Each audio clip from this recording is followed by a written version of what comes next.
Hi, it's Siobhan from OutdoorRunning.net.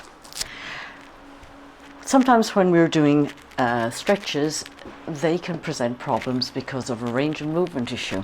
And one of these is the one where we are beginning to stretch the hip flexor, the quads, and coming into some rotational stretches. So with the hip flexor quad one, we usually start in this position. The back foot is lying flat on the ground. That's why it's quite important to have flexible shoes. If the back foot is held like that, we are not going to be very stable. And it's not going to be terribly good for the front of the shin on the back leg either. The front knee is generally over the ankle. For very flexible people, it might be further forward. We pop our hands in the telling off position and we move the pelvis forward, going into a lunge. This is stretching the thigh on the back leg. It is also stretching the hamstring on the front leg. Key points apart from that back leg being in resting the upper surface on the floor is that the knee of the front leg is in line with its hip. So not out here, but in line with the hip. And the back leg, the lower leg, is in line with the thigh. So we don't want it in there and we don't want it out there. We want it in line with the thigh so that we are able to be balanced when we go into that lunge that stretches through the hip flexor and through the thigh. So that's the basic stretch.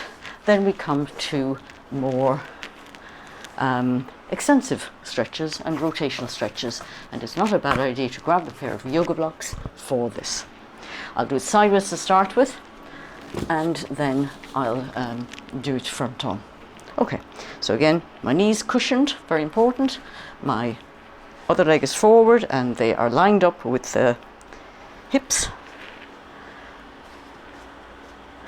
And we move into our lunge. Move that leg forward slightly.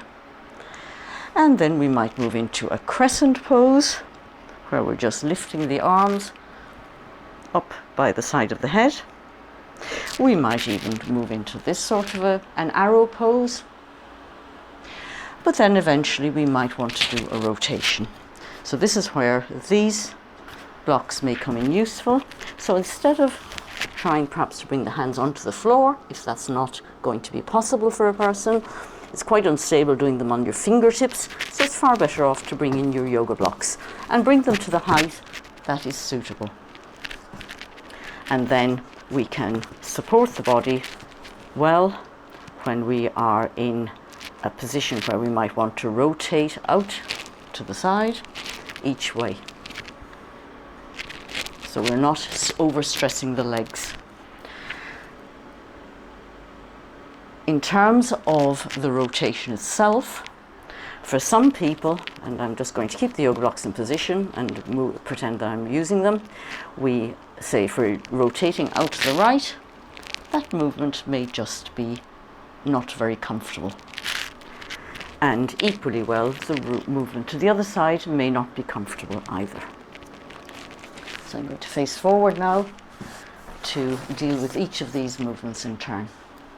I'll get rid of the yoga blocks because that's just clouding the matter. Okay, so we're in our position and we are now trying to rotate. So starting first with the rotation across the front leg.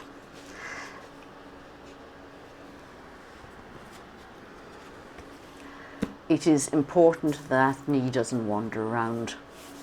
If we are straining through one of the arm on the ground, there's a very good chance that will happen, so please use the yoga block so that there is no need for that knee to wander. It is not good in terms of knee health. In terms of the actual rotation itself, starting with the hand on the side of the head, so that is the movement, shortens the lever so the weight that is being lifted isn't as long, and the demand on the back muscles, which is often the back of the shoulders, which is often where the restriction is, isn't so much.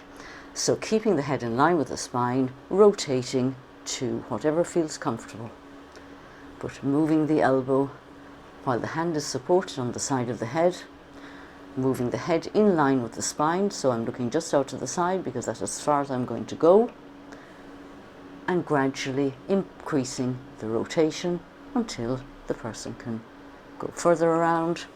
And as the back muscles strengthen, especially around the shoulders and the shoulder girdle, it will gradually be possible to extend that arm to halfway and finally extend it fully.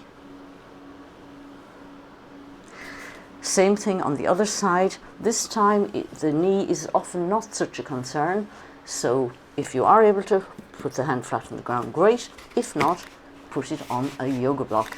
And you have 3 heights on the yoga block. You have very tall, you have medium, and you have low.